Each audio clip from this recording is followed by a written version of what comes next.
নমস্কার বন্ধুরা, আমি সুমনা আর আমার এই ছোট্ট ছাদ বাগানে তোমাদের সবাইকে স্বাগত। আর আজকের একটা ঢেঁড়স জবা ফুল ফুটেছে। আর এই বেডটার মধ্যে কয়েকদিন আগে আমি পালং শাকের বীজ ছড়িয়েছিলাম, আর সেই বীজ থেকে দেখো কত সুন্দর চারা বেরিয়েছে। আর এই বেডটা কিন্তু একদম হালকাভাবে তৈরি করেছি, নিচে গাছের পাতা দিয়েছি, তার উপরে সবজির খোসা, আর তার ওপরে অল্প পরিমাণে কিন্তু আমি গোবর সার মেশানো মাটি দিয়ে বীজগুলো ছড়িয়েছিলাম।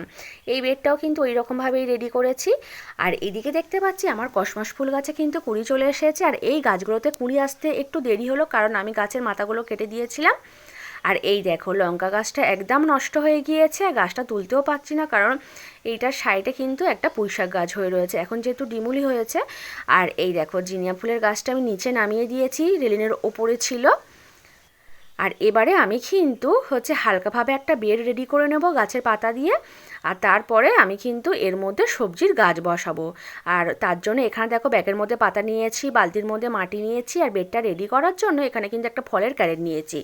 আর ক্যারেটের সাইডে যে ফাঁকাগুলো রয়েছে ওখান থেকে যাতে না মাটি বেরিয়ে যেতে পারে, তার জন্য বস্তা কেটে ক্যারেটের চারিদিকে দিয়েছি, আর মধ্যিখানেও একটা আলুর বস্তা কেটে দিয়ে দিয়েছি। আর এবারে আমি বেডটাকে রেডি করে নেব, তারপরে কী কী গাছ বসাবো তোমাদের দেখাবো। প্রথমেই দেখো এর মধ্যে আমি পাতা দিয়ে দিয়েছি, ব্যাগের মধ্যে যা পাতাটা রয়েছে পুরো পাতাটাই দিয়ে দেবো এর মধ্যে। দেখো পুরো পাতাটাই দিয়ে দিয়েছি।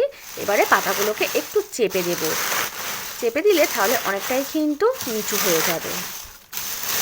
দেখো চারিদিকটাতে আমি কিন্তু সমানভাবে দেখো চেপে দিয়েছি, দিতে কিন্তু দেখো অনেকটা নিচু হয়ে গিয়েছে। এবারে এর ওপর দিয়ে আমি গোবর সার মেশানো মাটি দিয়ে দেবো। মাটি দিলে কিন্তু অনেকটাই নিচু হয়ে যাবে। এই দেখো যেহেতু পাতা হালকা, এই দেখো, আর এর মধ্যে কিন্তু অনেকটাই গোবর সার মেশানো রয়েছে, দেখতে পাচ্ছ কালো হয়ে রয়েছে, মাটি কিন্তু কম রয়েছে। আর মাটি দিয়ে দেখো আমি কিন্তু বেডের চারিদিকে সমানভাবে খেলিয়ে দিচ্ছি, খুব বেশি কিন্তু আমি এখানে মাটি দিলাম না। আর এবারে এর মধ্যে এই গাছগুলোকে বসাবো, এইগুলো বাঁধাকপির গাছ প্রথমে এর মধ্যে বসিয়েছিলাম, আর এবারে এইগুলোকে এর মধ্যে বসিয়ে দেব বেডের মধ্যে।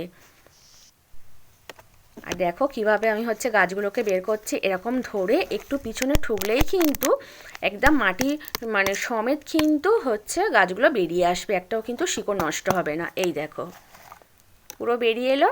আর আমি কিন্তু তলায় কার্টন কাগজ দিয়েছিলাম, আর এইগুলো আমি ছাড়িয়ে নেব না, এই সমেতই বসিয়ে দেবো, কারণ ওইগুলো তো মাটির সঙ্গে মিশে মাটি হয়ে যাবে। আর ওইগুলো ছাড়িয়ে নিলে আবার শিকড় কেটে যেতে পারে, গাছের ক্ষতি হবে। ওই কোণটাতে একটা বসিয়ে দেব। আর ভাবছি এইটার মধ্যে 6টা কপির গাছ বসিয়ে দেবো। দেখো একটা বসিয়ে দিয়েছি, আর বাকি গাছগুলোকে বের করে বসিয়ে দেবো সব। দেখো এইগুলো সব বের করে নেব ওরকমভাবে। দেখো এইটাও বের করে এই কোণটাতে বসিয়ে দিলাম, আর সবগুলো বের করে নিই তারপরে বসাবো। দেখো সব গাছগুলো বের করে নিয়েছি এখান থেকে, আর এবারে গাছগুলোকে বসিয়ে দেব। সবগুলোই দেখো একদম পুরো মাটি সমেত বেরিয়ে এসেছে, একটাও শিকড় কাটেনি। আর এখানে দেখো 6টা গাছ আমি বসিয়ে দিয়েছি, আর একটা গাছ দেখছি বেশি হয়েছে, আমি অতটা খেয়াল করিনি, এটা অন্য জায়গায় বসিয়ে দেব। আর এবারে গাছে জল দিয়ে দেব। বেডটা কিন্তু একদমই হালকা তৈরি হলো। আর এখন তো শীতের সময় আমরা খুব সহজেই গাছের পাতা পেয়ে যাই, আর আমি কিন্তু এবছর এরকমভাবে অনেক বেড রেডি করেছি গাছের পাতা দিয়ে। আর এই গাছটাকে এইটার মধ্যে বসিয়ে দেব, এখন আর অন্য জায়গা ফাঁকা নেই। এটা একটা ক্যাপসিকাম লঙ্কার গাছ ছিল, দেখো গাছটা কিন্তু হবে না, পাতাগুলোর একটাও নেই। আর এর মধ্যেই গাছটাকে বসিয়ে দেবো। এখন মাটিটা ছাড়ালাম না, ওই সমেতই বসিয়ে দিলাম। আর এবারে গাছে জল দিয়ে দেব। আর এই গাছগুলোকে কিন্তু ছায়ায় রাখার কোনো প্রয়োজন নেই, কারণ আমি তো শুধু গাছটা তুলে নিয়ে নিজে শিকড় কেটে গিয়েছে, যেহেতু আমি মাটি সমেতই বসিয়েছি, তাই কোনো অসুবিধা নেই। আর এইগুলোর মধ্যে আমি মাটি ভরে ফের রেখে দেব, কারণ আমরা যারা ছাদ বাগান করি বা যারা গাছ ভালোবাসি, কখন কোথা থেকে কি গাছ নিয়ে চলে আসি আমরা কিন্তু নিজেরাই জানি না। তাই জায়গাটা রেডি থাকলে আমাদের কিন্তু গাছ বসাতে খুব সুবিধা হয়, তাহলে আর একটাও গাছ নষ্ট হবে না। আর প্রথমেই দেখো আমি এগুলোর মধ্যে কিছু শুকনো পাতা দিয়ে দিয়েছি, আর তার উপরে একটু করে মাটি দিয়ে দিচ্ছি। রেডি থাক। দেখো মাটি দিয়ে দিয়েছি।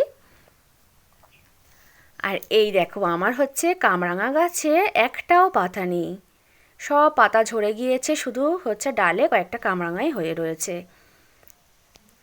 আর এবারে আমি হচ্ছে কিছু ফুল তুলে নেব। আর এই গাঁদা ফুলগুলো কিন্তু এর আগেও আমি হচ্ছে 2 থেকে 3 বার তুলেছি। এগুলো কিন্তু আমি সব ডাল থেকেই নিজেই চারা তৈরি করেছিলাম। আর গাছগুলো দেখতে পাচ্ছ কত ছোট ছোট জায়গার মধ্যে রয়েছে, সব লজেন্সের কৌটোর মধ্যে রয়েছে। আর এবারে এই ঢ্যাঁড়স জবা ফুলটাও তুলে নেব। আর এই হচ্ছে জবা ফুলটা আগে ফুটেছিল, আর এইটা কালকের ফুটবে। আর এখানে দেখো আমার কিন্তু ফুল তোলা হয়ে গিয়েছে। আমি হচ্ছে গাঁদা ফুল সব তুলে নিয়েছি, আর নিচের গাছ থেকে 2টো ধুতরা ফুল নিয়ে এসেছে। আর এই ধুতরা ফুলগুলো যেমন দেখতেও সুন্দর, আর ফুলের গন্ধও কিন্তু খুব সুন্দর। আর একটা ঢ্যাঁড়স জবা ফুল তুলেছি, আর 2টো কিন্তু অপরাজিতা ফুল তুলেছি। আর এখন কিন্তু অপরাজিতা ফুল একদম ভালো ফুটছে না, একদম ছোট ছোট ফুটছে। আর হচ্ছে গাঁদা ফুল কিন্তু অনেক তুলেছি। আর আজ এই পর্যন্ত, টাটা।